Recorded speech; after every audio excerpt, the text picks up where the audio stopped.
mungkin terdengar aneh bagi Anda semuanya. Ketiga adalah kemarahan positif. Atau apa? Dendam yang positif. Dendam yang negatif adalah hal yang buruk.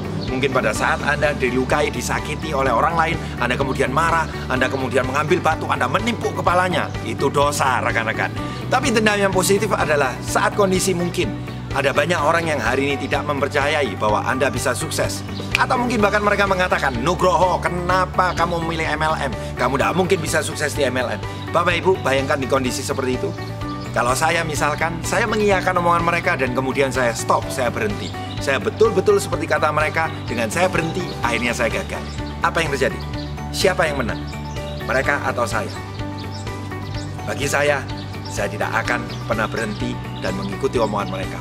Justru pada saat mereka mungkin menghina saya, ngata-ngatai saya, rekan-rekan sekalian, itulah bahan baku yang saya jadikan sebagai motivasi saya yang paling besar.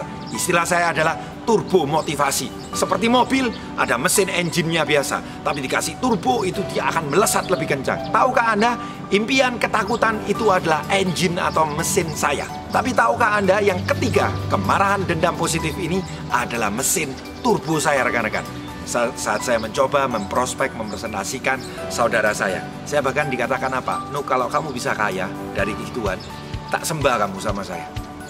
Terus kemudian beberapa yang lain bahkan mengatakan katanya, kalau saya ini memang dari dulu sampai kapanpun ya terus akan menjadi madesu, masa depan suram. Pada saat mendengarkan itu saya sakit. Tapi saya punya pilihan. Kalau saya sakit kemudian memendamnya dan kemudian saya berhenti, berarti saya pecundang. Saya tahu bahwa orang-orang yang sukses hari ini pun di awal mereka tidak dipercayai oleh banyak orang. Wright bersaudara yang membangun pesawat terbang, dia dikatakan orang bodoh yang punya impian tidak masuk akal menerbangkan manusia. Bahkan banyak orang yang lainnya, Bapak Ibu, saat mereka mengatakan bahwa saya bisa berhasil, tidak banyak dari mereka mendapat penghinaan yang sama. Kenapa? Karena belum ada wujudnya. Mengapa? Karena mereka melihat siapa kita sekarang hari ini. Bapak Ibu sekalian, saya ajak pada Anda semua, mari. Kalau selama proses Anda menekuni bisnis ini ataupun dalam hidup Anda sebelum ini, rekan-rekan, mungkin Anda pernah diremehkan, Anda pernah dilecehkan. Saya mengajak pada Anda semua, mari. Saatnya kita bangkit. Saatnya mungkin ini yang kita jadikan sebagai turning point kita. Karena lewat perkataan mereka yang menyakitkan, sebetulnya Tuhan punya rencana untuk membangkitkan mental pemenang dalam diri kita. Yang sering kita sebut, membangkitkan singa tidur yang diam dalam diri kita.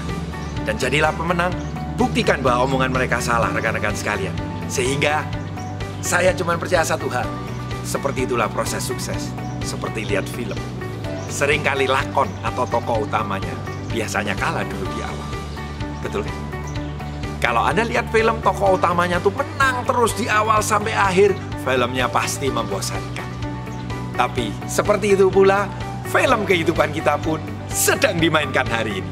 Kadang lakon utamanya harus mungkin seringkali mengalami proses.